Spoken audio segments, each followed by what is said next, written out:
All right, we left you with some trivia. Cal Ripken Jr. is one of 3 players in history to have played at least 1,000 games at shortstop and hit at least 400 home runs. Jalen Rose, can you name the other 2? Name those Cal, two. you're going to be impressed by this one. I know one because I spent a lot of time in Chicago. I'm going to guess Ernie Banks. Okay. And the other one works for our network, A-Rod. People sleep on the fact that he plays shortstop. Right. I think it's got to be right. Show me the answers. There they are. Jalen is feeling good, and we are pleased to welcome. Show out in front of company. It's an expression that gets used a lot, and it is sometimes perhaps overused. In this case, it applies. A living legend is here. Cal Ripken Jr. Living legend. Oh, boy. Do you have any idea what that just meant to Hembo, by the way? I mean, I know you probably get that reaction when you were playing from a lot of 8-year-olds. Hembo is kind of that in his own way. Playing catch is still fun. I worked up a little sweat, though. Getting out there. It's humid.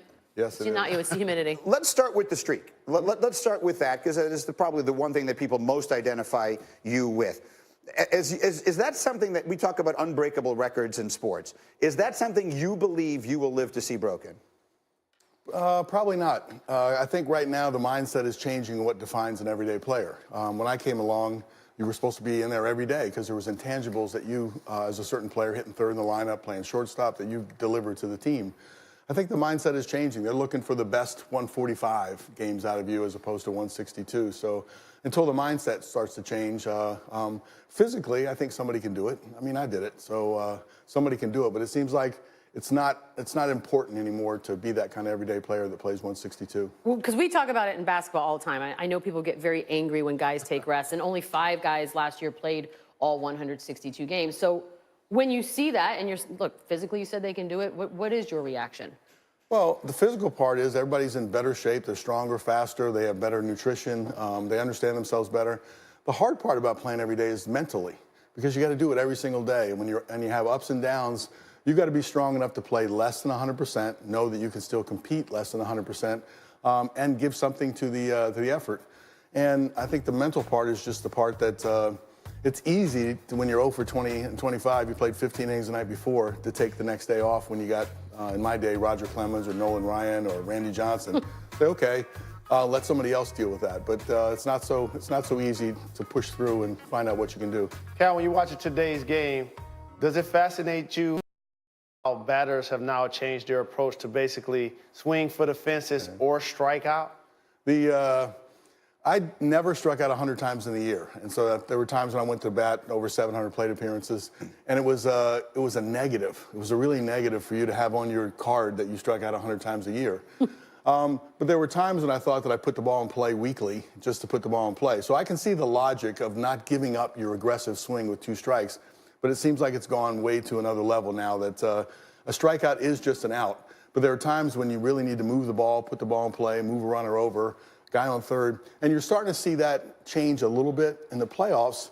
Runs are hard to come by, and so if you do all the little things, play the small ball, and put the ball in play with a guy on third and less than 2 out, you got a chance to score a run.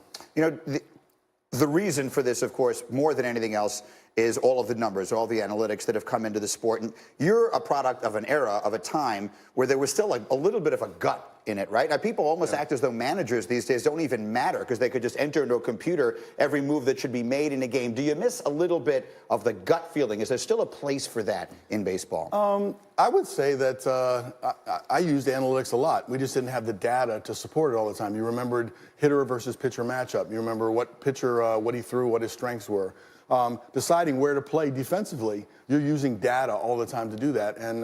And what are you going to get this pitch based on what the pitcher had faced last time?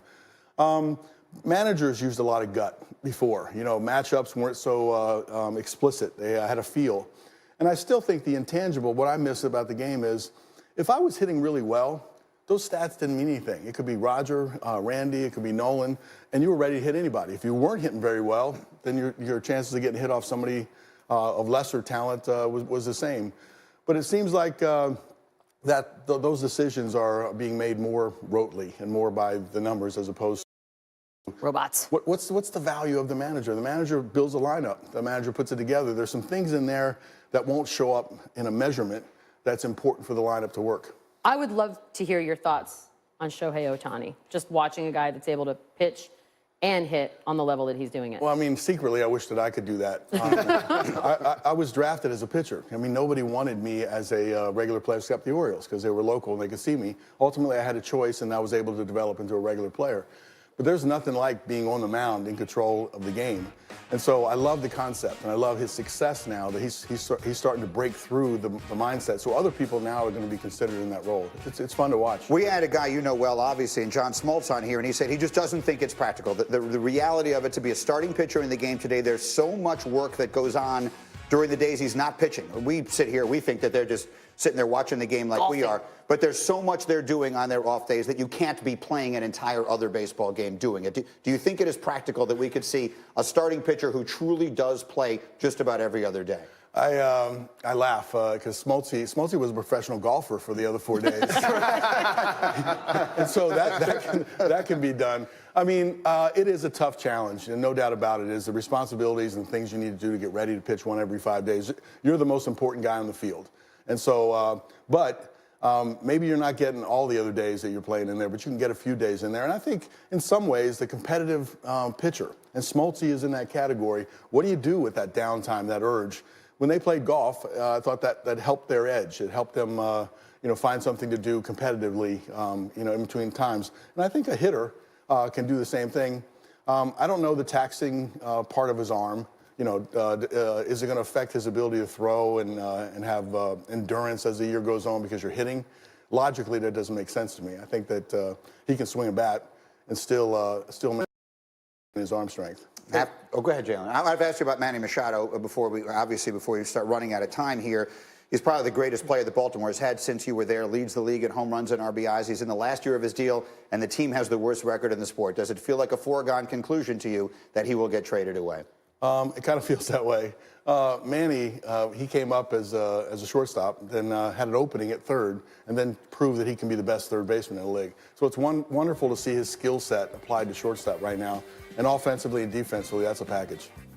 Jalen, I know Jalen's worried he's going to go to the Yankees, and then it turns into a fight between them. I know. So Greeny screams at me about the NBA and not liking super teams, Cal. But yet he loves the Yankees, and he wants them to purchase every player in Major League Baseball Not every player. to play for them. Just Machado and Harper. That's it. That's all they need.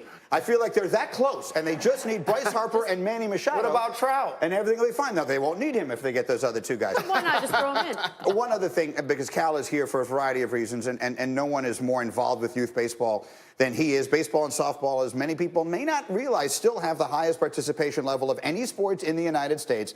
Can you tell us a little bit about the hit-and-run baseball and what that's trying to do for the game? Yeah, I mean, it's just a concept that you modify the rules a little bit, and you make it more interactive, more action-based. It appeals to kids more. There's more teaching opportunities because when kids are at the younger level, it's hard to play the game the way the game is played at the highest. And they struggle, they walk people, they don't learn, it becomes boring.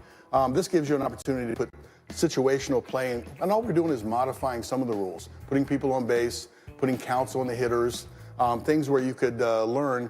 And if you're a hitter and you can't hit at 8 years old, you don't get to play in any other parts of the game. So you're moving them around defensively, you're putting runners on base, they're learning to run, they're getting repetitions, they're learning situations. It's a wonderful teaching opportunity, but to me, it appeals to a kid where kids live, where they want to have fun. They want the action ball. They want to have the sport move a little bit faster.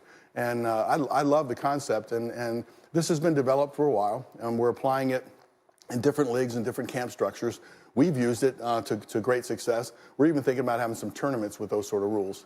And the other thing is that the pitchers don't throw as many pitches. So it's, right now you're starting to worry, how do you take care of your arm from young to when you have a chance to actually play in college or in pro ball?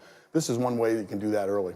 So good to have him here. Cal Ripken. Hembo, come over here. Hembo, come get on. over here. Come get Come that. here, Hembo. Run, Hembo, run. Will you sign his jersey? Can you hand that over there? Sure. Will you sign Hembo's jersey? Buddy. This is a special moment. What a day Come on. for This the is Hembo Hembo is man. having himself a very good day. And I will say thank you to